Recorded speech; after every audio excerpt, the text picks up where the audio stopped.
Hello students, आपका स्वागत है अपने YouTube चैनल पर। तो आज हम स्टार्ट करते हैं कि त्रिभुज आपको पढ़ाया जा चुका था, त्रिभुज की थ्योरम हो चुकी थी। अब उसके कुछ क्वेश्चंस, उसमें हमने जब आपको स्टार्ट करा था तो हमने आपको दो समांतर रेखाएं एक तिर्यक रेखा काट रही हो, तो वहाँ पर हमने आपको नंबर डाल के सिखाया। आप पिछली वीडियो में देख सकते हैं कि एकांतर कोण कौन से होते हैं, संगत कोण कौन से होते हैं, संगत कोणों का योग 180 अंश होता है, शीर्षाभिमुख कोण, ये सारी बातें वहाँ बताई गई हैं। आज उसी पर कुछ हम प्रॉब्लम्स को सॉल्व करेंगे। तो देखिएगा, पहले तो मैं आपको सिखाऊंगा इसका पूरा तरीका कैसे करेंगे और फिर देखते ही आंसर पे बात करेंगे। तो देखिएगा क्या है, आपको मालूम है जब ये दोनों, ये एल रेखा है और ये एम रेखा है, एल समांतर एम के है, कहता है इस वाले एंगल का मान निकालो, इस एक्स का मान निकालो, इस एक्स का। तो देखिएगा पूरा करने का, यदि आपको ज्यादा नहीं सोचना तो देखिएगा ये पूरा कोण और ये पूरा कोण कितना होता है, ये दोनों मिलके 180 अंश होते हैं। संगत कोणों का योग 180 अंश होता है। अब 180 में से यदि इन दोनों को घटा दूं तो इसका और इसका योग बचेगा। इस पूरा ये और ये संगत कोण है, इसका योग 180 अंश होता है। अब 180 में से यदि इन दोनों को घटा दूं तो अंदर वाले यही तो दोनों बचेंगे, ये और ये। तो कितना बचा, 180 में से 20 घटा दिया और 15 घटा दिया, 35 घटा दिया, कितना आ गया, 145। मतलब इन दोनों कोणों का योग जो आ गया वो कितना आ गया, 145 अंश। अब ये त्रिभुज के तीनों कोणों का योग कितना होता है, ये अल्फा लिख लिया, ये बीटा लिख दिया। तो इस अल्फा प्लस बीटा की वैल्यू कितनी आ गई, 145। त्रिभुज के तीनों कोणों का योग कितना होता है, alpha plus beta plus x बराबर 180। और इसकी वैल्यू कितनी आई है, इसकी वैल्यू 145 है, प्लस एक्स बराबर 180। एक्स बराबर 145 को इधर ले गए तो कितना बचेगा, 35 अंश। इसका मतलब आपको ध्यान रखना है, जब भी इस प्रकार से दो समांतर रेखाएं हों और इसको कोई तिर्यक रेखा काटे या ना काटे, और यदि इनके बीच में से इन एंगलों को मिलाया जाए तो ये वाला जो एंगल होता है इन दोनों के सम के बराबर होता है, इन दोनों के योग के बराबर होता है। मान लो ये लाइन नहीं खींची हुई, तिर्यक रेखा नहीं खींची हुई, और ये क्वेश्चन इस प्रकार से है, ये रहा। और बड़ा करना चाहो और मैं आपको दिखलाता हूं, ये रहा। अब ये वाला कोण कितना होगा, ये कोण इन दोनों के योग के बराबर होगा। सीधी सी बात है, मेहनत ज्यादा नहीं करनी। नहीं तो ऐसा नहीं कि हमें फिगर पूरा करना पड़ा, इसको ऐसे मिलाते हुए आगे बढ़ाया और फिर मेहनत करने में लगे, कुछ नहीं। इसका एक एग्जाम्पल आपके पास है, इसमें कहता है ये दे रखा है एल और एम समांतर रेखाएं हैं, एम समांतर रेखाएं हैं। ये भी क्वेश्चन एक कहता है वैल्यू किसकी निकालनी है, इसमें से, इसमें जो वैल्यू निकालनी है वो निकालनी है कि 180 प्लस एक्स, नहीं, इसमें वैल्यू निकालो आप X plus Y minus Z की, इसकी वैल्यू क्या होगी, इसका मान क्या होगा। तो मैंने तो आपको बड़ा सिंपल तरीका सिखाया कि एक ये समांतर रेखा आ रही है, ये रेखा यहां से आई, यहां से इधर वाले दोनों कोणों का योग इसके बराबर होगा। ये सीधी रेखा कितने की होती है, 180 की।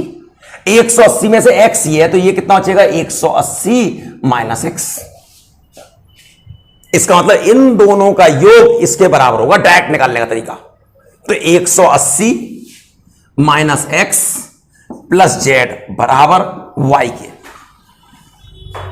180 बराबर एक्स को इधर ले गए, एक्स प्लस वाई और जेड को minus Z. X plus Y minus Z का मान कितना आ गया, 180 अंश। तो इसलिए ये बात हमेशा हम याद रखेंगे, फिगर किधर से भी किधर बनना हो ये मत सोचना आप ऐसे बन जाए, ये पता होना चाहिए इन दोनों एंगलों का योग इसके बराबर होता है। देखिए अगला क्वेश्चन देखिए, अब इसी को करने के लिए भी आप कर सकते हो, मेरी टेक्निक का भी आप इस्तेमाल कर सकते हैं। ये सीधी रेखा 135 की, और जब ये सीधी रेखा सॉरी 180 की, 135 ये आ गया, जब ये 135 आ गया तो कितना हो गया 45 हो गया। आपको ये वाला एंगल निकालना है, जब ये 45 हो गया और ये 40 है तो कितना आ जाएगा 85। आंसर ये हो जाएगा।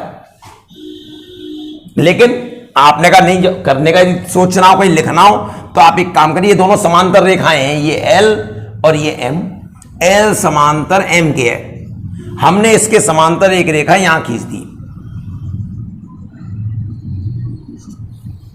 इस एंगल को मान लिया X और इसको मान लिया Y। हमें ये X प्लस Y का ही तो मान चाहिए। अब देखिए ये समांतर इसके, आपको सिखाया गया ये एकांतर कोण होता है, तो यदि ये 40 है तो कितना हो गया 40। अब ये समांतर इसके और ये तिर्यक रेखा काट रही है, ये दोनों अंतः कोण है, अंतः कोणों का योग 180 अंश होता है। तो 180 में से 135 गए, कितने बचेंगे 180 में से 135 गए 45। तो x प्लस वाई का मान कितना आएगा 45 प्लस 40 कितना हो गया 85। ऐसे कर सकते हैं आप, और डायरेक्ट भी कर सकते हैं। अब इस पे भी यही बात आ गई, इसको कैसे करा जाए हल, कुछ नहीं, ये समांतर इसके है, ये L रेखा ये M, L समांतर M है। अब अपने अपने सोचने का तरीका है आपका, आप कैसे सोचना चाहते हो। सोचने को तो आप इसको आगे बिल्कुल बढ़ा दो, यदि कोई ऐसे नहीं, हमने यदि सीधी रेखा 180 की तो ये 70 का आ गया। अब देखिएगा ये समांतर इसके है, ये दोनों जब समांतर है तो इसको रेखा का आगे बढ़ाऊंगा, ये इसके समांतर है, अंतः कोणों का योग 180 होता है। तो 130 है तो कितना होगा 50, और जब ये 50 है तो ये भी 50 होगा। क्यों, शीर्षाभिमुख कोण, शीर्षाभिमुख कोण। अब ये 70 और ये 50, त्रिभुज के तीनों कोणों का योग 180, ये 120 हो गया तो कितना आ गया ये 60। ये आंसर आ गया। इसी बात को यदि आप करना चाहें और भी तरीका है, आपने कैसे, इसको हटा दिया बिल्कुल, ये हटाया। अब क्या करा, अब ये इसके समांतर यहां एक रेखा खींच दी, ये इसके भी समांतर है और इसके भी समांतर है। अब ये दो समांतर रेखाएं अंतः कोणों का योग 180 होता है, तो ये 110 है तो ये कितना होगा 70। ये भी समांतर है, अंतः कोणों का योग 180, तो 130 है तो ये कितना होगा 50। सीधी रेखा कितने की होती है 180 की, ये 70 और 50 कितने हो गए 120। 180 में से 120 घटा दिए 60। ऐसे भी कर सकते हैं हम। तो इस प्रकार से उन त्रिभुज के जो नियम हैं, जो समांतर रेखाओं के जो मैंने आपको नियम सिखाए थे, एकांतर कोण, संगत कोण, शीर्षाभिमुख कोण, इसकी थ्योरी को खूब अच्छी तरह पढ़ें। इस पर बेस्ड क्वेश्चन आपको करने हैं। अब आपको त्रिभुज बिल्कुल क्लियर करना है, इसके बाद में हमें त्रिभुज के क्वेश्चन और होने चाहिए। ठीक है, तो फिर अगले वीडियो में बात करते हैं।